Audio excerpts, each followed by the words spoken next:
It has to have a uniform S break in it. It has to make sure that nobody's done an S break in between to chunk it up and stuff like that. So it's pretty secure. Excuse me? Turn that off in the program if you did not want. Yes. Matter of fact, I was looking at some of the variables in malloc. Today, what I was trying to do in malloc is there's a way to tell malloc not to use sbreak and to use mmap.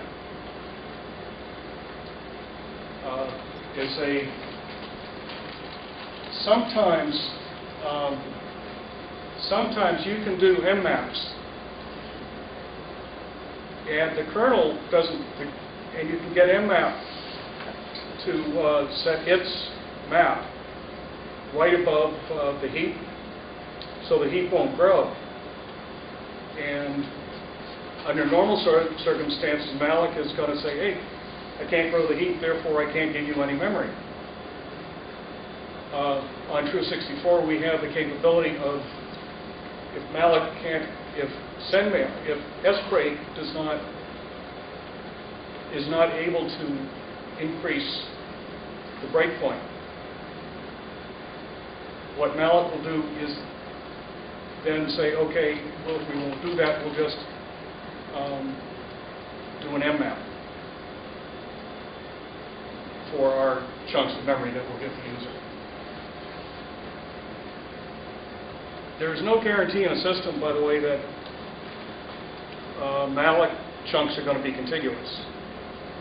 Normally, you can expect them to be on the heap, but they don't really have to be. So, what I was doing, I'm doing the core to purify. We're pretty well finished with it, but one of the things I want to check is when malloc switches into do mmaps, how that's going to affect purify. Since purify has to keep track of all the memory that's allocated, whether it's whether memory's actually been initialized or not, or whether it's been freed or not, stuff like that, and how it's been used. What's purify? Do you know of any third-party malloc libraries that do that? No, because I know the malloc that is used in True64 in the 5.0 stream is what's called Cartesian malloc. The old BSD malloc, which is generally in the public domain, is a power of 2 malloc. It still chunks up the memory. But Cartesian mallocs were designed for much better performance. They break malloc up into, if you're doing mallocing a small amount, it will grab a small amount from a small amount queue. If you're grabbing a big amount of memory in your program, it has a queue for large memory units. It can be highly configurable. Sun has its own version of malloc that does things. Well, I think most of the commercial mallocs will have certain configurations, but the new way that malloc is, some of the new techniques that malloc is doing is what's called arena malloc, and eventually none of them are going to do sbreaks at all. All the mallocs are going to be using mmaps to allocate memory rather than sbreaks. The difference is an sbreak has to be contiguous from the top of your data area up. It's called a heap. Whereas mmaps can be anywhere in memory. And we have tremendous virtual memories, which we do in True64. Since we have a large contiguous memory, we have to manage it a little bit differently than, let's say, a 32-bit machine. Anyway, this is really on Postfix. Because it started on the memory lease. But the advantage of having small processes that don't stay in for a long time is, even if there's a bug in the process, it won't gobble up your system memory. Yeah. And that's really, well, even if the process is well written and designed, it's just, and it frees everything, it's just still tend to use more memory over time. Right. It's cleaner this way. Yeah. Here's the virtual domain stuff you were asking about. Okay. We used it at the Postfix virtual file. Don't list the virtual domains in the My Destination parameter. That's actually handled separately. And don't list the maps for the virtual domain in the local workspace maps.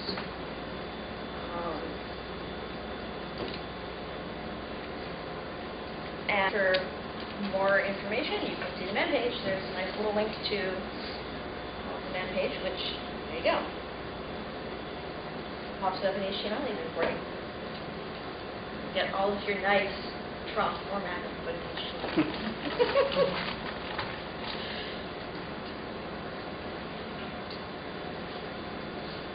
Having man pages, readable man pages is useful for anything. It's just, you can't memorize all this stuff. You just run out these little post-it notes all over the place. Virtual or paper. Yeah. Compiled memories are like that.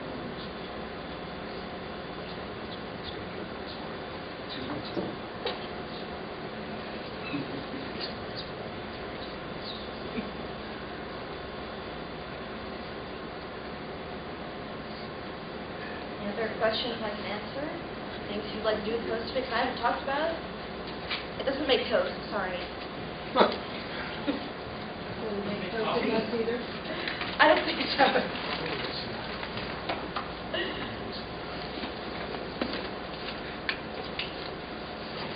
Randy, that's your machine. Next to John. Oh, okay, great, thanks. That's not the only reason I dashed down. I meant to get here a lot earlier.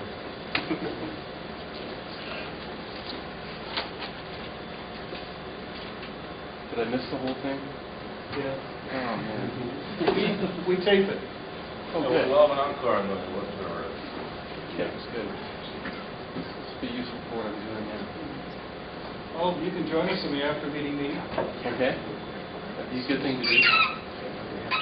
You assigned to pass. Not sure I'm confident There was to do no that. protest. In case you're curious, here's a diagram of the Postfix system. The arrows are a little bit confusing, but given what I've already told you, you might be able to figure out some of what's going on here. I can try and explain it to you, or you can just stare at it, whatever you prefer. Is that clear enough for most people? Not really? I'm not sure how to make that bigger. Okay. So, over here, we have the send mail binary. And your mail program communicates to the send mail binary, which takes the email message, dumps it in MailDrop, the hotly congested directory we were talking about before. From there, the pickup, cleanup, rewrite several things, format the addresses, and add domain to where it's coming from, and add information to where it's going to. At which point, it goes into the incoming queue, and it sits there until Active is ready to deal with it, which probably won't be very long because it's pretty quick. Active takes alternately from the incoming and from deferred queue, so that your mail that has not been going through gets retried, but so that new mail comes through as well. Active is intentionally very, very small. It's also the only queue in the system which has all of the information about the messages in it loaded in memory at a time. So that hopefully Postfix won't be gobbling vast amounts of your memory because it's trying to handle a lot of messages. From Active, it gets handled by the queue manager and eventually either dumped out locally to a mailbox, dumped out onto the internet, dumped out onto UCP if you're using it, Local delivery looks at the aliases and any .forward files before it delivers. If it's going out to the internet, it just sort of goes. Here, queue manager is also what calls things to do DNS resolution.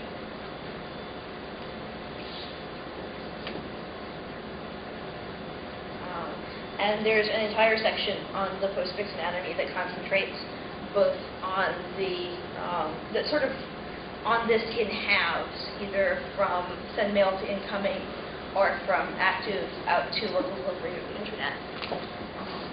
And takes each diagram in section. Takes the diagram in sections. The programs in the large box here run under the control of the master daemon. They are the ones that are semi-resident and that are started and stopped according to your master.cf. Courtney? Does the process that listens on port 25, the SMTP listener, or whatever it's called in Postfix, does that also exit and respawn itself?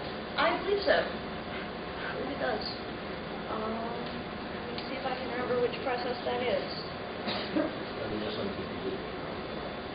Yeah. Well, actually, let's try. This is not really big enough. Let's try fixed terminals.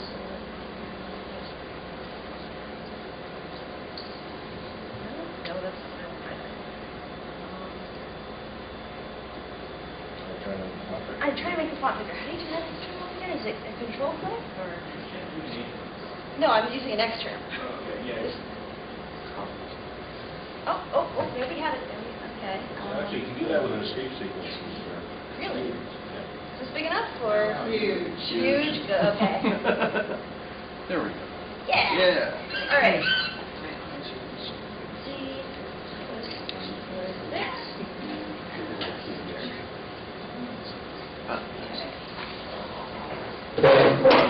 Let's look at the SMTPD is what it's called. It is not rooted. It is unprivileged. Not private. I'm not sure what that means. Probably don't comment somewhere.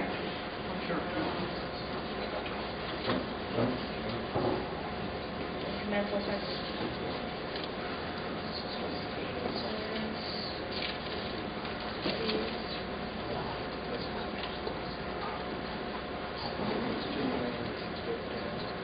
Unprivileged right there. I'm logged into Ask on it. Unprivileged right there. This is root privilege. Yeah, but Yeah. basically, the maintainer believes in the idea of least privilege, give everybody just as little power as they need to do what they have to do. I believe that Postfix also refuses to execute external SUID programs, just in case the reason it's doing it is because it's been compromised somehow.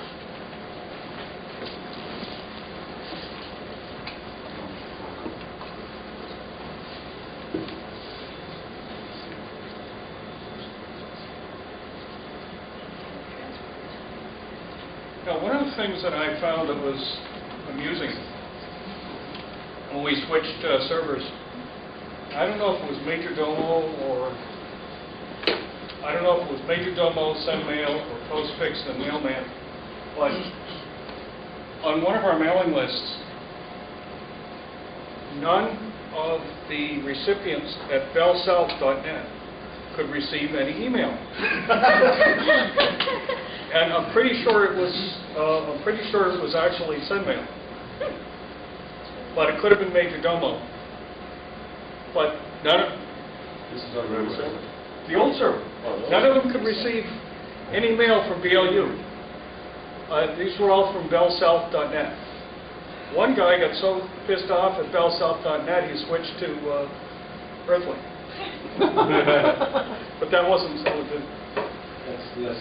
And we analyzed the messages, I looked at things that went through. I don't know what happened to it. And what I said to him is, look, we're moving over to a new system. very shortly. Why don't you hold on, and we'll see what happens when we move on to the new system. We moved on to the new system, and